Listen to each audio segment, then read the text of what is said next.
Well, what's up again there, guys? Brian here at 3TG, here to give you another episode of People's Questions, where I answer all the questions that you guys have sent me over the past week. We got a pretty simple episode this time, nothing out of the ordinary, or really, nothing I can't actually answer myself.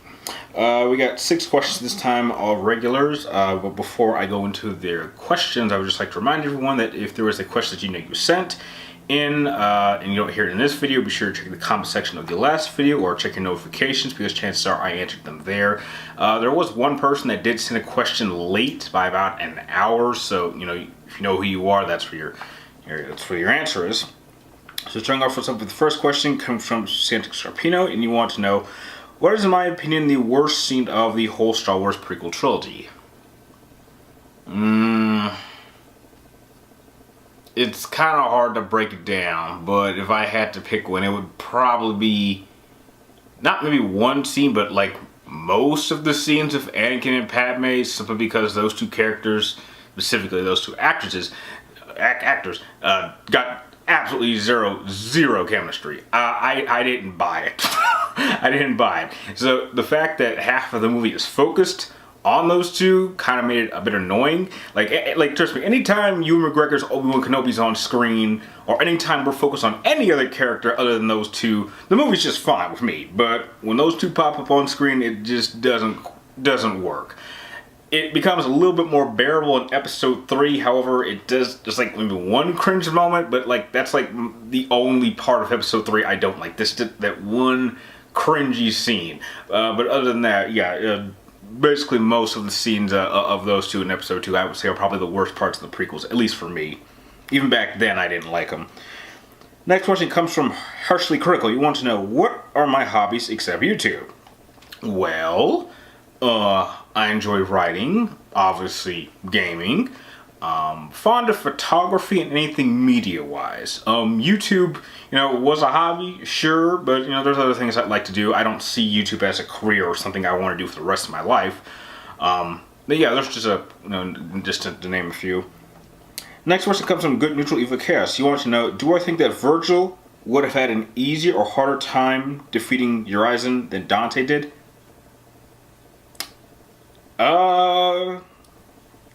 That question doesn't make sense, because they're the same person?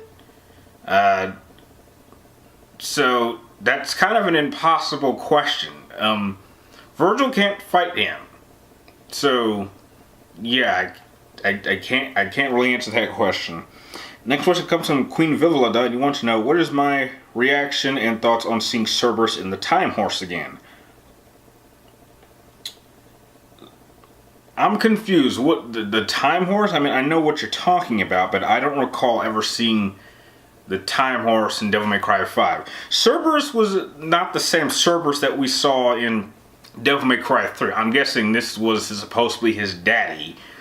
But yeah, I mean, it was nice seeing throwbacks to the Devil May Cry 3. I mean, those moments were nice. I mean, technically there were throwbacks to every single Devil May Cry except 2 for some reason, which really upset me. But yeah, if you see this video, please tell me, when does the Time Horse show up? I'm pretty sure I don't recall seeing anything like that pop up in Devil May Cry 5. Maybe I accidentally skipped a cutscene or something. But yeah. Next question comes from the Batman of Neo Gotham. You want to know, do I feel like Kratos from God of War is wanked, or are most of his feats justified? Well, okay. I'm confused. I'm not sure if you're talking about like God of War in general, because his feats are constantly scaling. But he is a demigod, so he would have godly abilities, so I guess because he has those properties, maybe his feats make some sense. They don't seem too outrageous for me. I mean, we've seen Hercules do some pretty crazy stuff over multiple interpretations of his characters, so what we've seen Kratos do works for me. And the last question of the episode comes from Shadow Diaz Gaming. You want to know, do I think that killing off Jack Krauser from Resident Evil 4 was a dumb decision? It could seem like a dumb decision at the time when the game came out, or even a little bit after the game came out.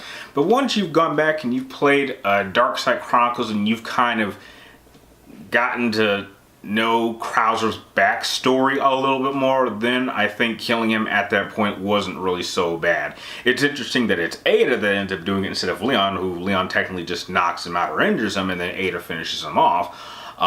But it does make sense in a way, because, you know, if you do a little bit of research, you would find out that Wesker actually got a hold of Krauser's body and actually used you know, some of it, and used that for the Plaga sample. So that's how Wesker got a hold of the sample, because you have to remember that the sample that Ada took at the end of the game, he did not get that. Ada took that and gave it to someone else. But yeah, Krauser was his sample. And I find that very interesting, because this is the second time that this is the second time that Wesker has had to go to a corpse in order to get the sample that he wanted. Like, remember, he wanted a sample of the Veronica virus, but he couldn't get it from Alexandra.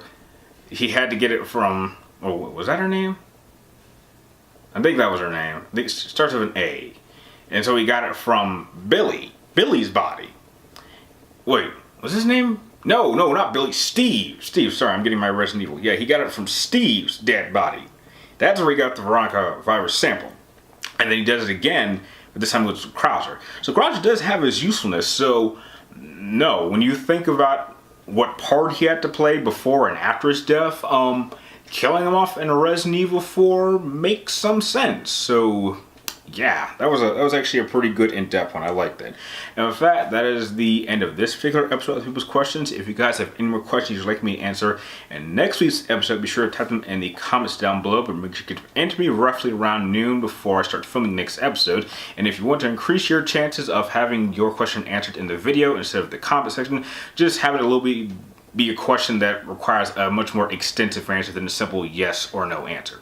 And with that, I'd like to thank you guys for watching. Be sure to press the links in the description down below so you can follow me on all my social media outlets. And if there's specific videos you would like me to make, be sure to contact me directly on Twitter, and that will probably guarantee that your video idea will get made. So with that said, I'd like to thank you guys for watching. You're awesome, and I will see you next time.